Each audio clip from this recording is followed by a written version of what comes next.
ക്ഷേത്രപ്പറമ്പുകളിൽ നിൽക്കുന്ന പാലകൾ അല്ലെങ്കിൽ കാവുകളിൽ നിൽക്കുന്ന പാലകൾ പൂക്കുന്ന സമയത്ത് നല്ല തണുത്ത കാറ്റ് വീശുന്ന സമയത്ത് ഒരു പ്രത്യേക സ്മെല്ല്. ഈ പാലയ്ക്ക് ശുക്ലഗന്ധി എന്നൊരു പേര് കൂടിയുണ്ട്. അപ്പം ഇതിന് മനുഷ്യൻ്റെ സ്പേമിൻ്റെ സ്മെല്ലാണ് എന്നാണ്. ഞാൻ നല്ല ഉറക്കത്തിലാണ്. അപ്പോൾ ഞാൻ ഉറക്കത്തിൽ നിന്ന് പെട്ടെന്ന് ഈ കണ്ടക്ടർ വന്നിട്ട് തന്നെ ചില ചെറിയ ജംഗ്ഷനുകൾ പകൽ സമയങ്ങളിൽ സജീവമാകുന്ന ചില ജംഗ്ഷനുകൾ രാത്രി ചെന്ന് നമുക്ക് പേടിയാവും.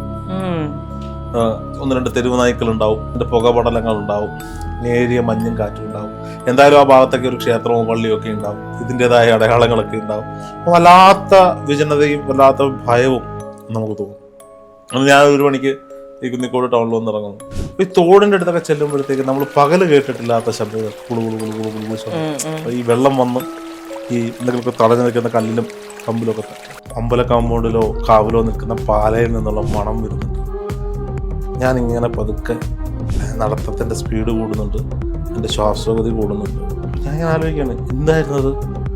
അത് പ്രേതമാണ്. ആംബിയൻസ് അങ്ങനെയാണ്, ചുറ്റും പുകപടലങ്ങൾ. ഇതിങ്ങനെ ചാടിയ വഴിക്ക് മനുഷ്യനെ പോലെ എന്തോ ഒരു സാധനം ഇങ്ങനെ പാസ് ചെയ്യുന്നത് നമ്മൾ കണ്ടു.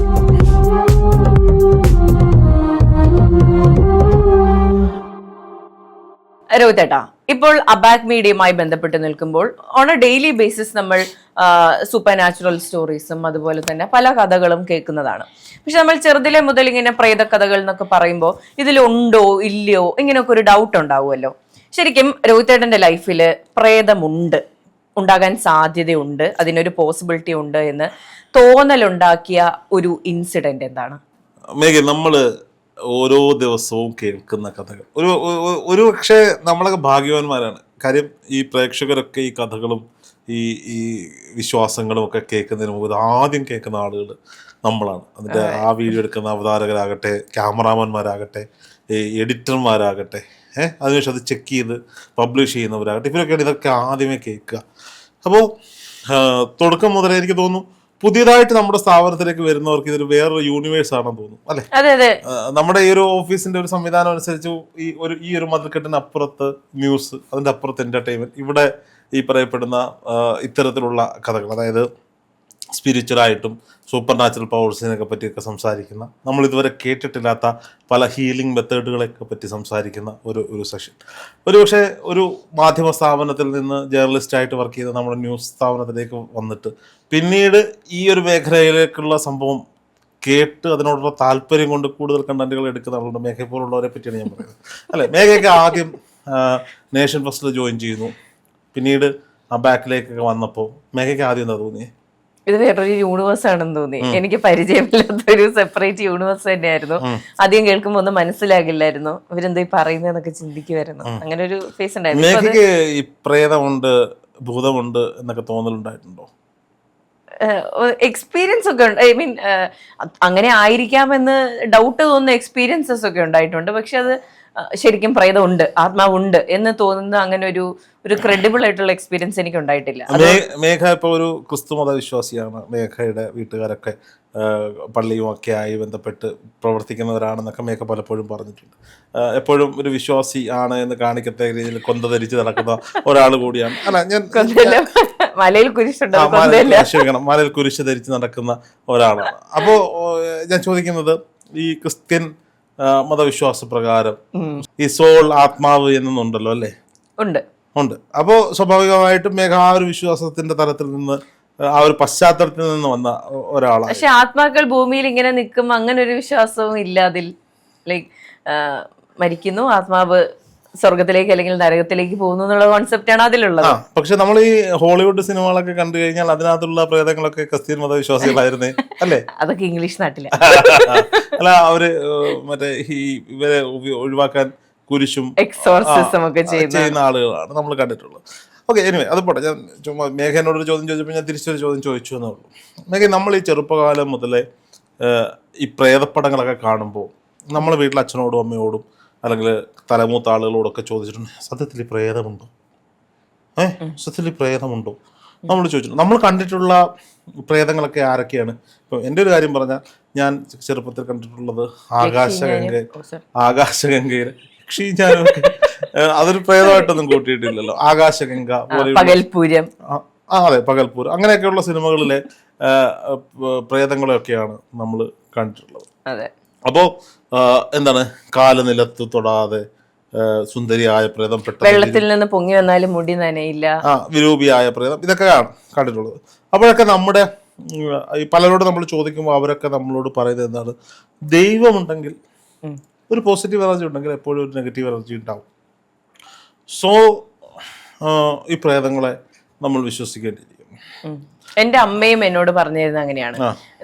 ദൈവം എന്നുള്ള ഒരു പോസിറ്റീവ് എനർജി ഉണ്ടെങ്കിൽ ആത്മാക്കൾ, ദുരാത്മാക്കൾ എന്ന് പറഞ്ഞൊരു നെഗറ്റീവ് എനർജി ഉണ്ട്. പക്ഷെ അവിടെ ഒരു ക്ലോസ് ഇട്ട് തരും, ഈ പറഞ്ഞ നെഗറ്റീവ് എനർജിയേക്കാൾ വലുതാണ് പോസിറ്റീവ് എനർജി, അതുകൊണ്ട് അവര് നമ്മളെ ഉപദ്രവിക്കോ, നമുക്ക് കാണാൻ പറ്റുമോ, അങ്ങനെയൊന്നും ചെയ്യില്ല എന്നാണ് കുഞ്ഞിലെ മുതൽ പറഞ്ഞു പിടിപ്പിച്ചിട്ടുള്ളത്. നമ്മള് പല ക്ഷേത്ര വിശ്വാസത്തിന്റെ ഭാഗമായി പല ക്ഷേത്രങ്ങളിൽ പോകുമ്പോഴും അവിടെ ഇത്തരത്തിലുള്ള പ്രതിഷ്ഠകളൊക്കെ നമ്മൾ കണ്ടിട്ടുണ്ട്.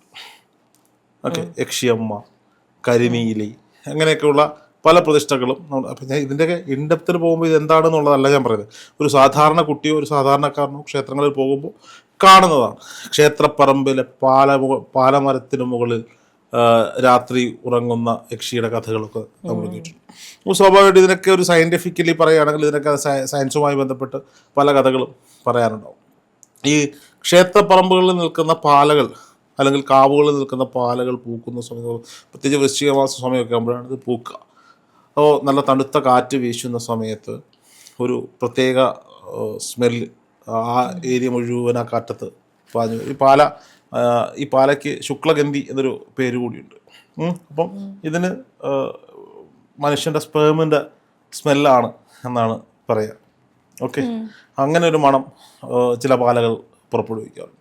ഇതൊക്കെ പേടിപ്പെടുത്തുന്ന അനുഭവങ്ങൾ. രാത്രി 1 മണി 2 മണിക്കൊക്കെ ഉറക്കമുളച്ച് നമ്മൾ ഈ ഫോണിലൊക്കെ കളിച്ച് അല്ലെങ്കിൽ എന്തെങ്കിലുമൊക്കെ വായിച്ചുകൊണ്ടിരിക്കുന്ന സമയത്ത് ഒരു പക്ഷേ, എൻ്റെ നാടൊക്കെ ഒരു വലിയ ഗ്രാമപ്രദേശമാണ്.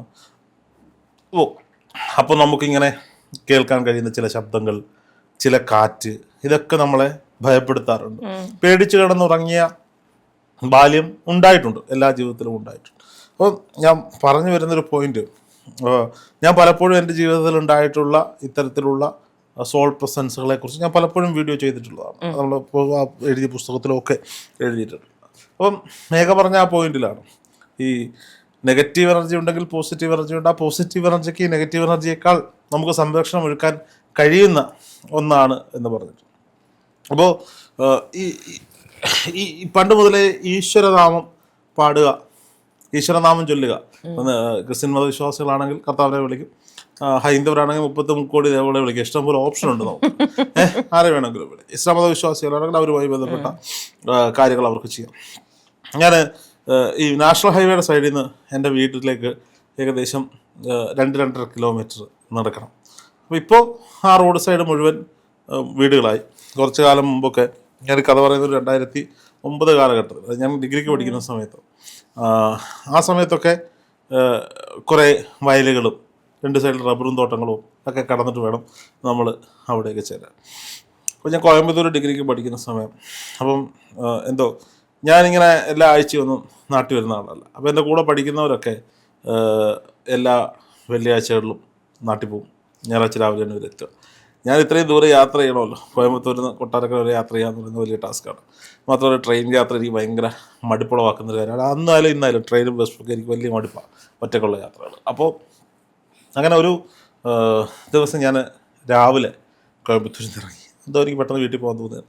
കോയമ്പത്തൂരിൽ നിന്ന് വണ്ടി കയറി ഞാൻ തൃശ്ശൂർ വരെ, എനിക്ക് ഇറങ്ങി കയറി പോകാം എന്ന് വെച്ചാൽ പാലക്കാട് ഇറങ്ങി, പാലക്കാട് നിന്നൊരു വണ്ടി കയറി തൃശ്ശൂർ ഇറങ്ങി. തൃശ്ശൂർ ഇറങ്ങി ഉച്ചയ്ക്ക് അവിടെ KSRTC ക്യാൻറ്റീനൊക്കെ ഉള്ള സമയമാണ്. KSRTC ക്യാൻറ്റീനിൽ നിന്ന് ആഹാരമൊക്കെ കഴിച്ചിട്ട് ഇപ്പോൾ എൻ്റെ കയ്യിലൊരു ബാഗുണ്ട്. ഞാനവിടെ നിൽക്കുമ്പോൾ ഒരു ബസ്, പുനലൂർ ബസ്, എനിക്ക് ഭയങ്കര അത്ഭുതമായി. പുനലൂരേക്ക് ഇവിടുത്തെ ദൂരെ നിന്നൊക്കെ ബസ്സുണ്ടോ? കൊട്ടാരക്കര എന്ന് പറയുന്ന സ്ഥലത്തേക്ക് ലോകത്തിൻ്റെ എല്ലാ കോണിൽ നിന്നും ബസ്സുണ്ട്. അത് നമ്മൾ പലപ്പോഴും കണ്ടിട്ടുള്ളതാണ്, എക്സ്പീരിയൻസ് ചെയ്തിട്ടുള്ളത്. പുനലൂരേക്ക് ബസ്സോ? അപ്പോൾ ഞാൻ സോട്ട് ഇനി ആ പുനലൂർ തന്നെയാണോ ഈ പുനലൂർ? ഞാൻ അവിടെ ചെന്നിട്ട് ആ ബസ്സിൻ്റെ ഡ്രൈവറോട് ചോദിച്ചു, ചേട്ടാ ഇത് കൊട്ടാരക്കരയ്ക്ക് അപ്പുറത്തുള്ള പോലും? അതെ ആണ് എന്ന് ചോദിച്ചു. എന്ന് വെച്ചിട്ട് ഇതിപ്പോൾ എത്ര മണിക്ക് എത്തും? അപ്പം പറഞ്ഞു, ഇത് നോർമലി ഇതിൻ്റെ സമയം വൈകുന്നേരം 6 മണി 7 മണിയാണ്, പക്ഷേ ഇന്ന് വണ്ടി ലേറ്റാണ്, എന്തായാലും ഒരുപാട് ലേറ്റാവും, കാരണം മഴയൊക്കെ ഉള്ള സമയമാണ്, റോഡൊക്കെ ബ്ലോക്ക് ഉണ്ട്. എന്ന് വെച്ചിട്ട് ഇതിന് കുന്നിക്കോട് സ്റ്റോപ്പുണ്ടോ അപ്പോൾ ഉണ്ട്, കുന്നിക്കോട് കൊട്ടാരക്കര വഴി ആണിത് പോകുന്നത്. സാധാരണ പുനലൂർ വണ്ടികളൊക്കെ അടൂർ, പത്തനാപുരം, പുനലൂർ അങ്ങനെയാണ്. ഇത് പക്ഷേ എങ്ങനെയോ കൊട്ടാരക്കര വഴി, കൊട്ടാരക്കര കുന്നിക്കോട് വഴി പുനലൂരേക്കാണ് ഈ വണ്ടി.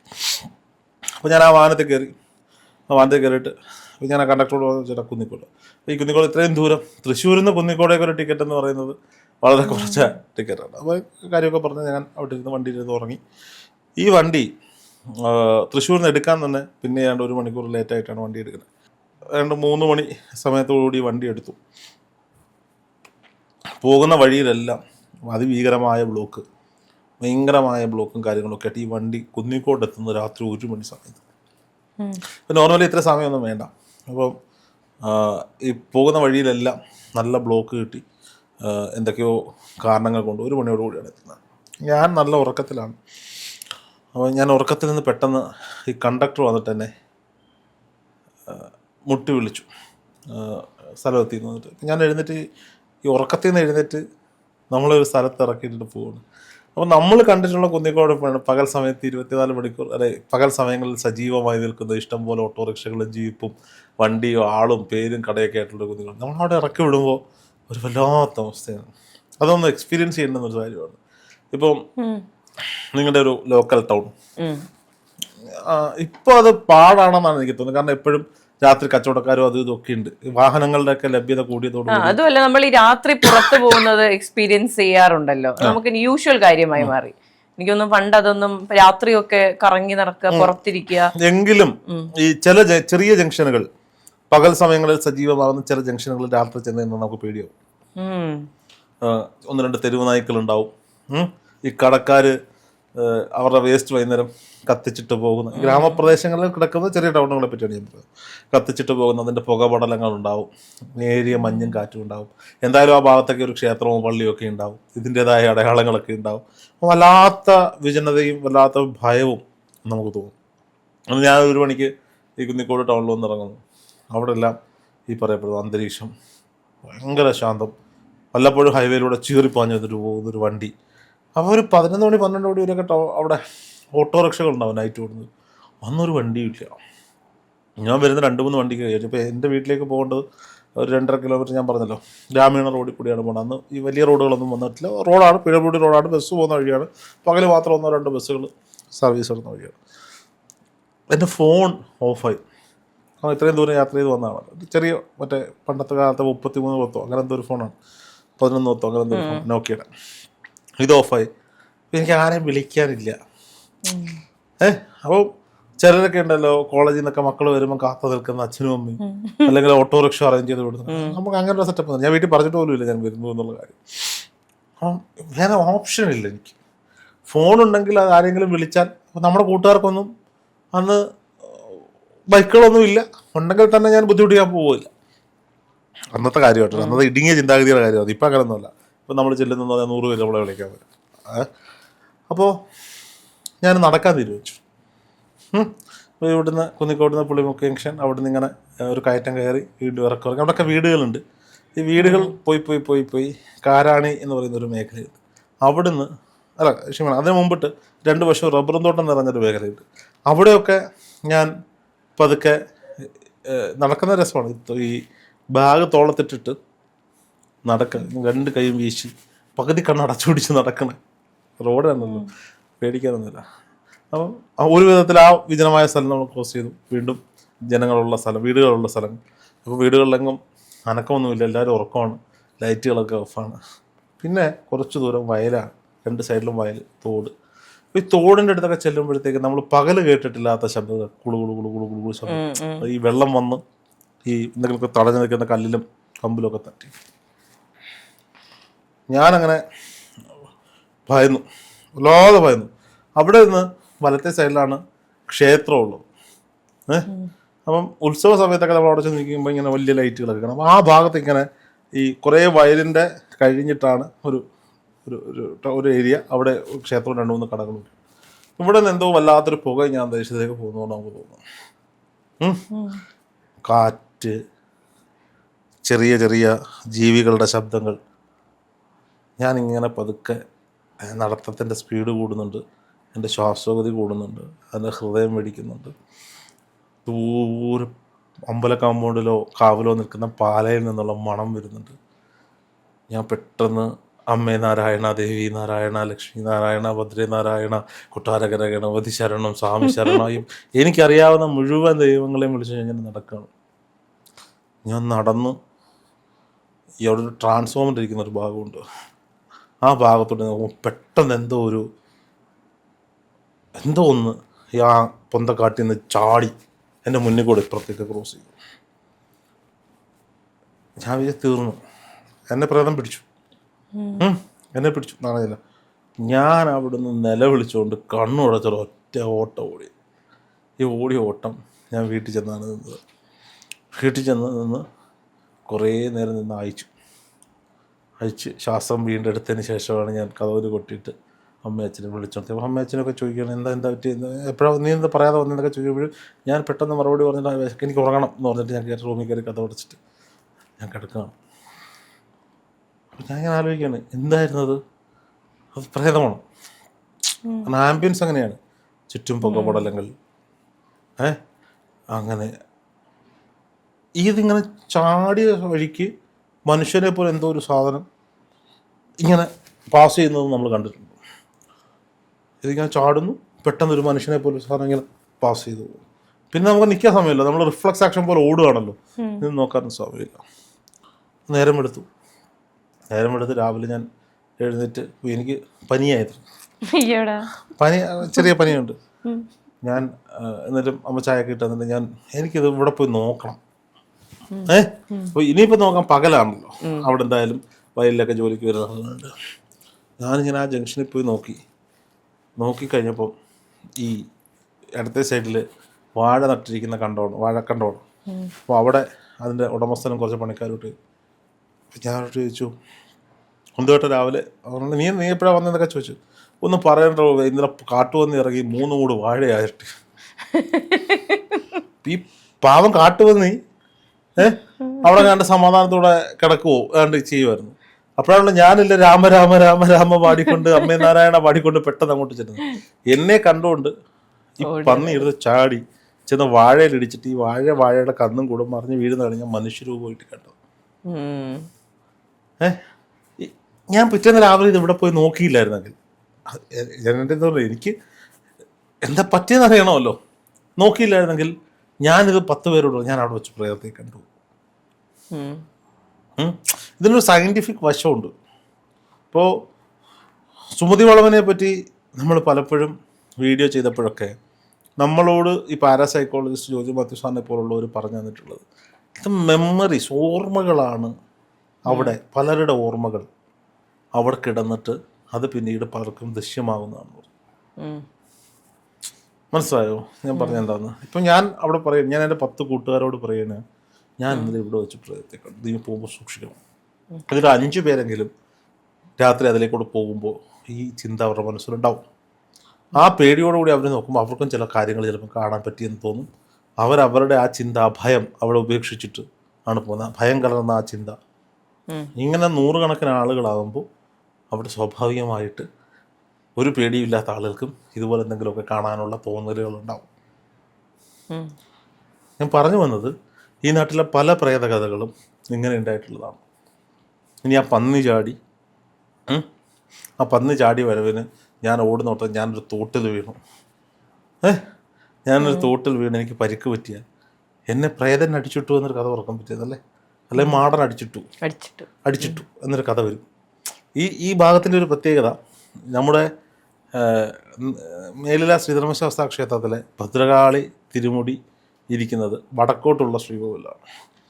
അപ്പം ഇതിൻ്റെ മുന്നിൽ പല വിധത്തിലുള്ള, മുന്നിലെല്ലാം വയലേലകളാണ്. അപ്പോൾ ഇതിൻ്റെ മുന്നിലൊരു കെട്ടിടം വന്നാൽ, ആ ദർശനം പോകുന്ന കൊണ്ട് കെട്ടിടം വന്നാൽ ആ കെട്ടിടത്തിൽ താമസിക്കുന്നവർ അങ്ങനെ ഒരു കെട്ടിടം ഉയരില്ല എന്നൊരു വിശ്വാസമുണ്ട്.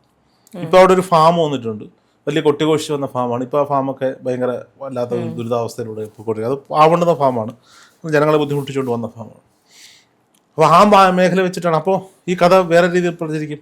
രാത്രി ഭദ്രകാളി ഭഗവതിയുടെ വരുത്തു പോയ സമയത്താണ് ഇവനെ അടിച്ചിട്ടത്. ഈ സമയത്തൊരു പ്രത്യേകതയുണ്ട്. ഈ സമയത്താണ് നമ്മുടെ ഈ മുടിപ്പുര, ഈ ഭദ്രകാളി ഭഗവതിയുടെ മുടിപ്പുര അച്ഛൻ കോൺട്രാക്ടർ ആയതുകൊണ്ട് അച്ഛനാണ് അതിൻ്റെ വർക്ക് ചെയ്തതും തീർത്തതും ഒക്കെ.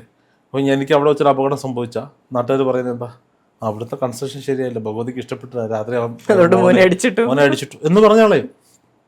ഈ നാട്ടിലെ പല കഥകളും ഇങ്ങനെയാണ് സംഭവിച്ചിട്ടുള്ളത്. നമ്മുടെ മനുഷ്യന്റെ മനസ്സിൽ കിടക്കുന്ന ഭയം. പിന്നെ ദേവീ നാമങ്ങൾക്ക്, ഭഗവത് നാമധേയങ്ങൾക്ക് എപ്പോഴും നമുക്ക് ശക്തി പകരാൻ സാധിക്കും. സീരിയസ്ലി പെട്ടെന്നൊരു ഭയം വന്നാൽ മേഘ എന്താ വിളിക്കുക, ഈശോപ്പച്ചാന്ന് വിളിക്കുമോ? സ്വാഭാവികമായിട്ടും നമുക്കൊരു ഇപ്പോൾ പണ്ടൊക്കെ എനിക്ക് അമ്മയെല്ലാം പൊന്നമ്മയും കൊട്ടരൊക്കെ ഗണപതിയായിരുന്നു വിളിക്കുന്നെങ്കിൽ ഇപ്പം 100 കണക്കിന് ആളുകൾ എനിക്ക് വിളിക്കാനുണ്ട്. നമ്മൾ കേട്ട കഥകളിൽ നിന്ന്, നമ്മൾ പോയ ക്ഷേത്രങ്ങളിൽ നിന്ന് ഒക്കെ. ഇങ്ങനെയാണ് പ്രേതങ്ങൾ ഉണ്ടാകുന്നത്. എൻ്റെ ഒരു എക്സ്പീരിയൻസ്, പ്രേതങ്ങൾ ഉണ്ടാകുന്നത് ഉപദ്രവിക്കുന്നതാണ്. സോൾ പ്രസൻസുകളും ഈശ്വരാധീനവും ഉണ്ടാകും. ഞാൻ അടുത്ത ഒരു കഥയിൽ അങ്ങനെ ഈശ്വരാധീനത്തിൻ്റെ ഒരു കഥ പറഞ്ഞുതരാം.